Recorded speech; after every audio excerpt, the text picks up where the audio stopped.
I'd like to introduce Bill Brush to give us the highlights of the results of his studies and where he's going with this. And Bill?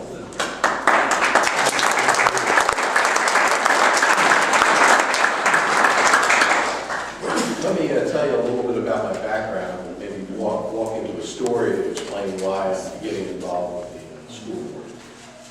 When I first moved back here from Colorado Springs in 2002, I came back, I bought a house on the lake, and all of a sudden the water was just, there was no water. And I said, this isn't right. I mean, what's going on? So, having an engineering background, I said, I want to understand this.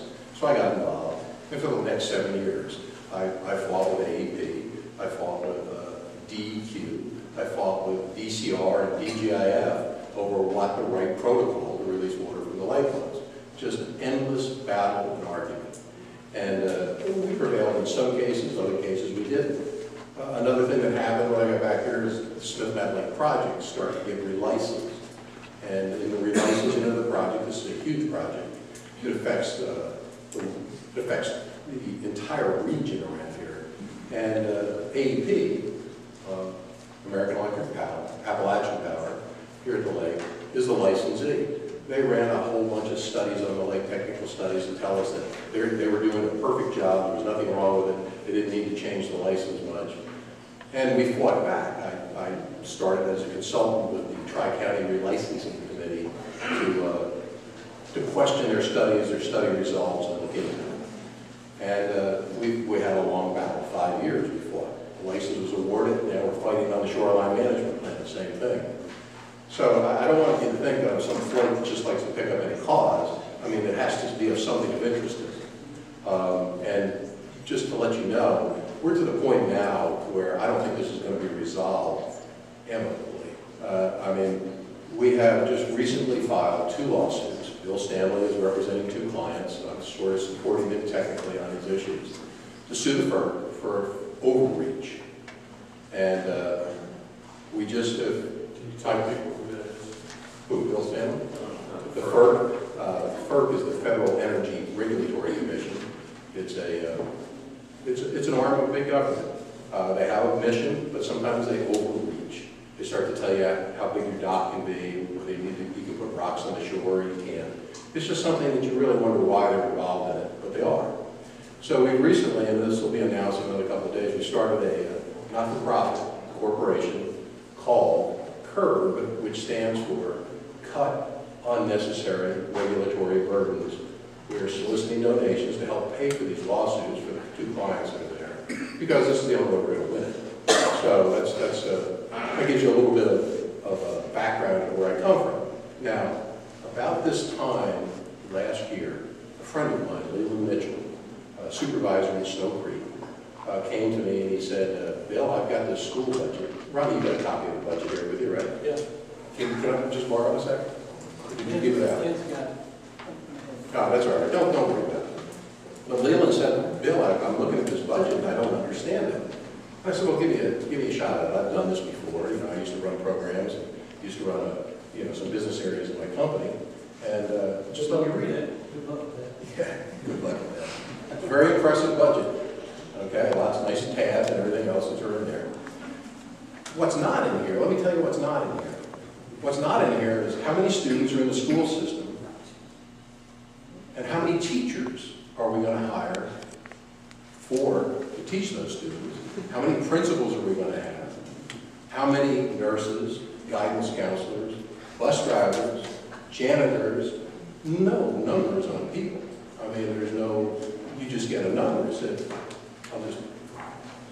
Elementary school teachers, we're going to spend $11,547,322.27. And I said, well, that's interesting. They must have a basis for that. Well, we can't find that information out. The other thing that is not in this budget, and it necessarily doesn't have to be in a budget, is they have this concept they call level funding. The same thing happens in Bedford. The same thing happens in Bedford County.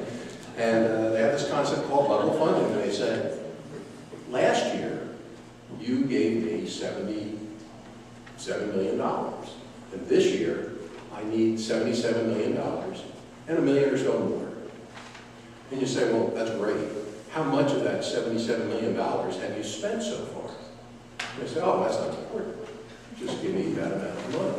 And so I advised Leland at the time. I said, Leland, there's no basis for this budget. No one knows where they are, how much money they've spent to date, and when they're going to finish out the budget year. Well, are they going to underrun the budget? Are they going to overrun it? They must have the numbers. And we fought and tried to get them. Couldn't get them.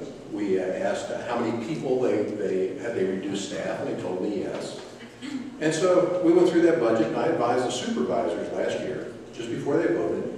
I said, my analysis says that they're going to underrun their budget this year by between $1.5 and $2.5 million. Well, my number was wrong. They underran it by $4.8 million. And in the meantime, but they didn't tell you they were going to underrun it at that time. The supervisors, 4 supervisors out of 7, voted to increase our taxes in Franklin County by 2 cents because the schools needed this money. We do support schools. We need schools. They're a good thing.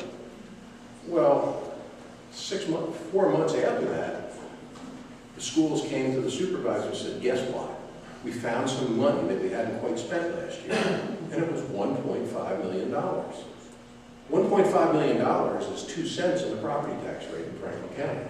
Our taxes were raised unnecessarily last year because the schools wouldn't disclose they were going to underspend their budget. And we told the supervisors that, 3 courageous supervisors, and there has to be some courage in doing this, because if you vote against a school budget, you automatically hate children. You hate teachers.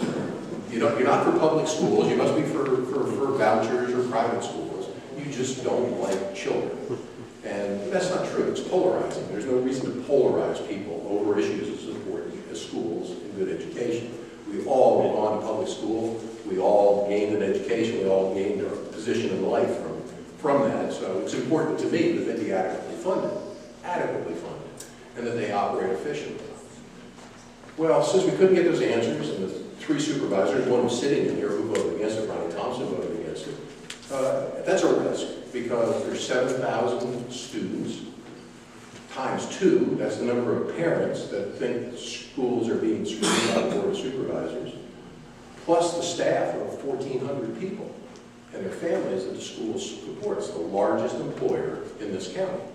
Just same as it's probably the largest employer, Steve, in Bedford County, isn't that correct?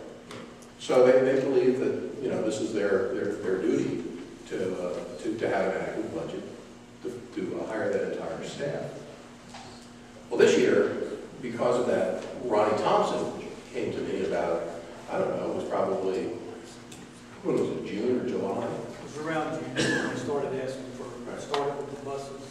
Ronnie had a problem. He saw that the schools had underrun their budget. The supervisors cut their budget matters a little bit, and the next thing he's every other month he's getting this request from the school board for an additional appropriation of funds. He said, we've got some additional funds. Can you reappropriate those funds? We saved them from last year so we can buy some buses. We want to build another extension on this building. We need to do this program or that program. And Ronnie, after about 3 of those attempts, he says, what the heck is going on there? and I said, well, I took a look at it. He caught something that I hadn't really paid much attention to, and I went back and I searched through all the previous appropriations. And basically what we found out is that every year for probably the last 6 years, the schools have been managing to be able to tell the supervisors that they were going to spend all their money and that they would have no carry forward funds. Well, it's averaged probably between $3 and $4 million a year of carryover funds that they always have left over. They miraculously find those funds during the course of the year, and the supervisor said, well, it's the school's fund, so let's give it back to them. Now, let's talk about this year's budget.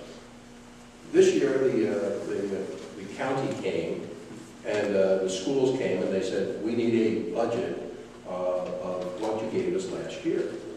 And I immediately said, we need to find out how much they truly spent. So working with the county finance director and Ron, and some other supervisors, they were able to give me the actual expenditures per month that they record in their ledger system. And they actually have a budget that they laid out in this ledger system. And so I started to compare expenditures every month with what their total budget was. And the schools really don't employ all their teachers until September is when the teachers come on board, and they have a 10-month contract generally. There's a few people that are on board in July. The year starts July 1st and it runs through June 30th. And so we started to look at those expenditures by month. And come February, the end of February, I ran an analysis. It's a very simple analysis. It looks complicated, but it's straightforward and simple. I simply said, well, if we look at the last 6 months of expenditures, and we take an average of that, there's 4 months left. Let's multiply that average by 4. And then add it to what they've already expended. And that's probably pretty close to what where they're gonna come in. Pretty straightforward, simple budget analysis, nothing sophisticated. So I did that. And I said, wow, this year, I project they're gonna underrun by $6 million, their current funding. And the school said, oh, that's crazy. That's a vicious rumor. There's no truth to it. How can that possibly be? And I said, well, in this book, you say your budget last year was $77 million. You forgot to add into that budget the additional $5.5 million that the supervisors appropriated to you after the budget was approved. But really, your budget this year is $82,440,000. No, it's really 77. And I said, no, it's not really 77. Well, you got to take school buses out of it. You got to take capital out of that. We're only talking about this portion of the budget. And I said, no, I'm talking about the whole budget. It ought to be laid out clear and concise so that we know what it is. And the school said, in this book, they said they're going to only spend $77 million last year. And I said, well, if that's your estimate to complete, let's subtract that from $82.5 million. That means you're going to underrun your budget by $5.5 million. You even say that. Oh, no, that's crazy. So we just had a recent meeting between the supervisors, a working meeting. Dee Dee was there, several people. I see faces in here that were there at the meeting.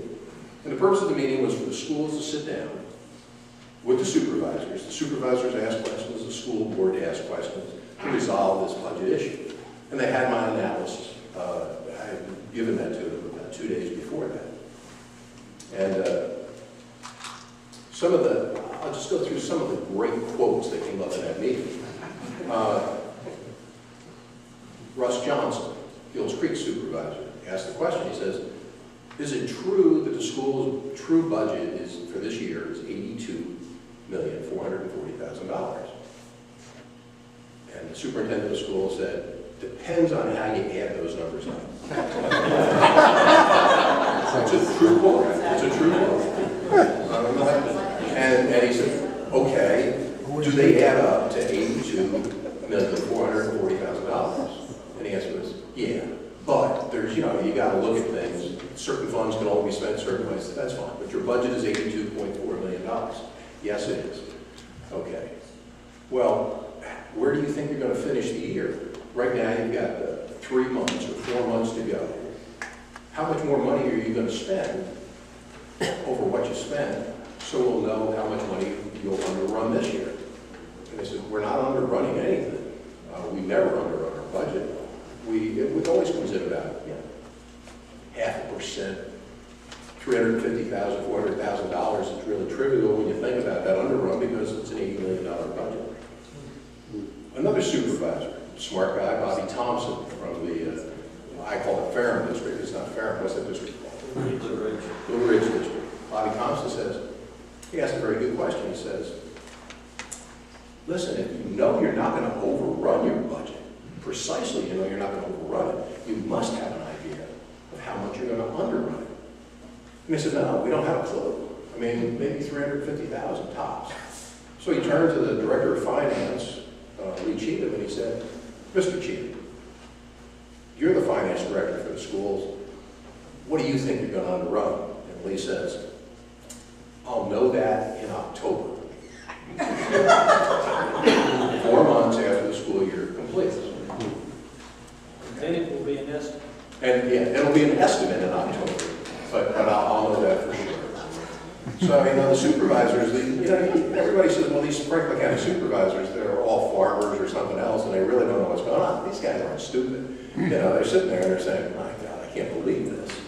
We finally, one of the school board members, G.B. Washburn, I think this is an accurate quote. He says, we really don't have any idea how much we're going to underrun this budget. We just hoard these funds until the year finishes, and then we figure it out next year. Right, in case there's a catastrophe. In case there's a catastrophe, I don't know what that is. And Dr. Lackey, he rises to the occasion. He's the superintendent of Franklin County Schools, smart man. He rises to the occasion and he says, well, listen, you don't understand. The next 3 months of spending are going to be extremely heavy because we have to stock up on school supplies for next year. We've got to get things ready. We just don't close the schools and all of a sudden they're available. We've got to spend some serious money in the last 3 months. And he says, for instance, we've got school supplies to restock for the schools. And we're probably going to spend like $10 million on supplies. Having looked at their budget, knowing what it was, their budget for school supplies was $800,000. So I leaned across to Charlie Booth, who's the publisher of the Franklin News Post, and I said, my God, is he going to buy 12 years of school supplies this year just to spend out the money? And obviously the answer is no, that's not going to happen. So everybody said, well, $10 million. So the next day, Charlie Booth called Lee Cheatham and said, Lee, could you comment on this $10 million school supply number? Charlie knew what the right number was. There was a pause on the phone, and Lee Cheatham says, I don't know where Dr. Lackey got that figure from. So what's happening here is you ask a question, you're told, first of all, you're not smart enough to understand what's in this budget, so you have to come see me so I can explain it to you. After I explain it to you, then maybe you'll understand it. And why I'm running for the school board is I believe I should be able to pick up this budget. I'm not stupid. I may not be the brightest bulb on the block either, but I should be able to read this budget and I should understand how many students are going to be taught this year, how many teachers we're going to hire, how many guidance counselors we're going to have in the elementary schools, how many federal funds are coming in to help support that. And I should be able to read that and understand. Oh, okay. Well, that just is not in here. This is not a transparent budget. This budget is basically unsupported. I met with Dr. Lackey 5 times in the last, how am I doing for time? You're doing fine. I met with Dr. Lackey 5 times in the last probably 6 months. And we had very frank conversations. I mean, just like we're talking tonight, nothing much different. And we sit, we chat, we say, here's the threats to the school, what we need to do. And I said, what you really need to do is put together a fully transparent budget. By transparent, I mean that we can see into it and understand what it is without having to ask questions. Oh, no, you have to ask questions because it's too complicated. And I said, well, I tell you what, let me work with you behind the scenes as a volunteer, civilian volunteer, with the Director of Finance and Accounting, your Director of Finance, and I can help you put together a budget that's transparent, that's understandable, that will have performance metrics or measures of performance, a way to evaluate how well things are going. I said, I used to do that a long time ago, well, not that long ago, but I used to do it, and I think I can help you come up with a good budget so that you can convey your message accurately to the supervisors who's asking for it. And he said, well, I'll have to check with the board. Your board? Yes, it's a board decision. So he comes back and he says, the board says no. The school board says no, you can't work on this budget. Why? How could you possibly help? You don't understand the school system. And I said, no, but I do understand budgets, and I might be able to help you make it a little clearer and a little better understanding. And he says, no, that's out. I can't do that. I said, well, can I sit down and maybe work with a couple of your board members to do this? Well, the board members are really kind of suspicious that you have a different agenda on your mind, that you're really trying to cut money from our budget, not make it clear. And I said, that's not my agenda. My agenda is to understand it, and then I may have some recommendations, but first let's understand it. And so now that can happen. So I said, okay, I'll come and I'll address the school board. Can you put me on the agenda for that? Yes, we can. And they gave me 5 minutes, and I spoke nicely, you know, just like tonight. I said, hey, this is great. We need to do something. I'm here to help. If you'll let me help you, we can fix this budget. We don't need your help. Okay? So what we have is we have this situation today where we have an estimate sitting out there that says, we think you're going to underrun by $6 million. You've got the doctor, Lackey, saying, we're not going to underrun by $6 million. That's a vicious rumor. It's $350,000. I said, well, okay, tell me where my numbers are wrong or my net estimates are off. We don't want to comment on that. So thanks to a couple of supervisors and persistence, we have a meeting coming up next Tuesday with 2 supervisors, 2 board members, county administrator, school board, or the school superintendent, and both finance directors. And we're going to go through this analysis and make it better. You know, they're going to tell us where they're going to spend their money towards the end of the year, and hopefully we'll know at that point in time. One other thing that this has been a particular frustration for Supervisor Thompson is back in October, he said, could you tell me how many people you have in the school system, how many employees? And what I really want to know is not so much that you've got, you know, 2,000 part-timers and 1,000 full-timers. I'd like to know what the full-time equivalent, FTE, full-time equivalent positions you have. How many people do you employ full-time equivalent? And they said, okay, we'll get that for you tomorrow. What is it? Now it's 7th of April. We still haven't seen it. What we got was a list of names, not names, but a list of numbers. It said, well, we have 601 teachers, you know, 27 principals, X number, and they went down. And I looked at it and I said, that total can't be right. And the doctor says, why is that? He says, I said, because you cannot have fewer, an employee count, which is the total number of heads, you can't have lesser, that can't be less than the full-time equivalents. It's just mathematically impossible. He said, I don't understand. I said, well, you can't do that. It just doesn't work. He says, well, you got to talk to the state. I talked to the state. The state said, you're absolutely right. This is the way it is. And today, we're still fighting over that number as to really what's employed in the school system. I pushed it at one meeting, and I said, this list isn't complete. And the director of finance says, you're right. I didn't put these people in it. I didn't put this group of people in it or this people. And I said, so why did you give me a list that's not complete? Well, you know, that's our list. But I said, come on, guys. I mean, you've given me half the story or a quarter of the story. Where's the transparency? When are we going to learn how our budget, what it's going to buy, what it's going to do, and how do we measure that it's really working properly? We don't do that here. You know, we've never done it. And you know, some folks, you know, Greg used to work in the defense department like I did. And, you know, the defense department runs on budgets and numbers and measures of performance and everything else, just to make sure their butt doesn't get in too much trouble.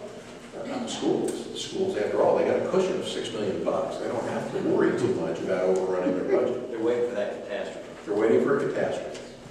So I guess what I'm telling you is a story of frustration, but the reason I'm running for the school board in Gills Creek to challenge Evelyn Cundiff, who's the chairman of the school board, is to simply say, I want to see transparency. Every citizen in this county has the right to understand how its money is being spent, how its taxes are.